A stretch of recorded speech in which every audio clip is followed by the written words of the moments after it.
আস্তে আস্তে আস্তে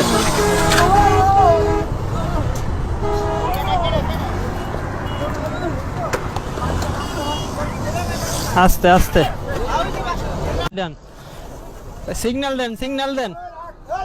এই খারা খারা,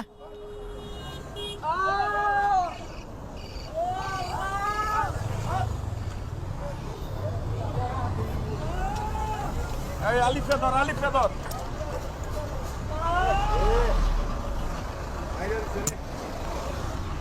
পানি আছে ভাই, ইয়ে পানি আছে, পানি আছে, কি পানি দেন তো।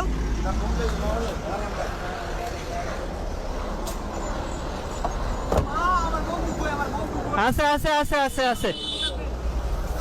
লোক বাড়ে নেবে, আপনি ব্রেক কন্ট্রোলিং করতে পারেন না। আপনার ইয়া ঠিক আছে তো, শুধু পানি দাও, পানি দাও। এই ভাই, ওই ভাই, কিসে বুকে? আপনি আমগো দিকে যান, কিচ্ছু হয় না এটি। রইলে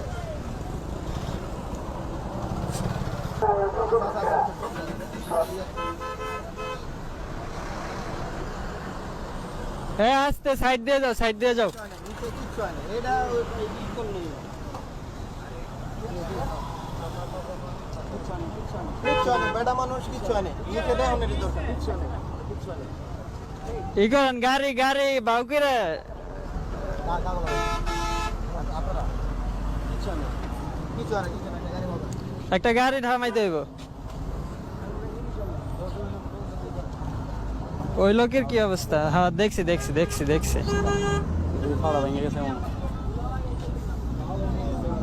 হ্যালো, আসসালামু আলাইকুম। কী অবস্থা সবার, কেমন আছেন সবাই? যাই হোক, যে ভিডিওর জন্য মেইনলি আজকে আসলাম, তো গতকালকে ঘটে যাওয়া মাওয়া এক্সপ্রেসের ভিডিওটা নিয়ে বলার জন্য কিছু। আসলে আমরা কিছু টাইমে এত উত্তেজিত হয়ে যাই যে তখন আমাদের কোনো কিছু খেয়াল থাকে না, যে আমরা রোড পেলেই আমরা ইচ্ছা মতো টানি একসাথে, অনেক মজা মজা করে, ঠিক আছে, কিন্তু মজারটা যে সাজা হয়ে যাবে এটা আমরা চিন্তা করি না ওই সময়। যখন অ্যাক্সিডেন্টটা হয়ে যায় তখন আমরা বুঝি।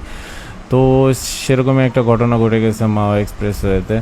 তো সবাইকে এই জন্য বলবো যে ভাই খুব সাবধানে রাইড করার চেষ্টা করবেন, কারণ হচ্ছে কি একটা দুর্ঘটনা সারা জীবনের কান্না হয়ে যেতে পারে। তো ফাঁকা রোড অনেক মজা করে ঘুরতে যাব, ঘুরতে মজা লাগে সবারই, আমাদেরও লাগে, আমরাও ঘুরি। তো এই সব ক্ষেত্রে একটু কেয়ারফুল থাকা অনেক দরকার, কারণ এমন একটা বিজি রোডে অ্যাক্সিডেন্ট অনেক বেশি মারাত্মক কিছু হয়ে যেতে পারে। এই জন্য সকল বাইকারদের উদ্দেশ্যে বলতে চাই যে ভাই খুব সাবধানে রাইড করার চেষ্টা করবেন, অতিরিক্ত গতি পরিহার করার চেষ্টা করুন। গতি ঠিক আছে অনেক সময় দরকার হয়, কিন্তু এমন এমন জায়গায় গতি বেশি করা যাবে না যাতে মারাত্মক কোনো দুর্ঘটনা ঘটে যেতে পারে।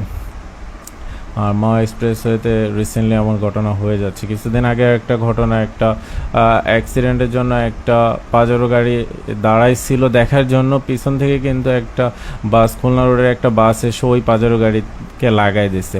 তো আসলে এই ঘটনাগুলো কিন্তু আমাদের কারণেই হয়ে যাচ্ছে। এই জন্য সবাইকে বলি যে একটু কেয়ারফুলি চলার চেষ্টা করবেন।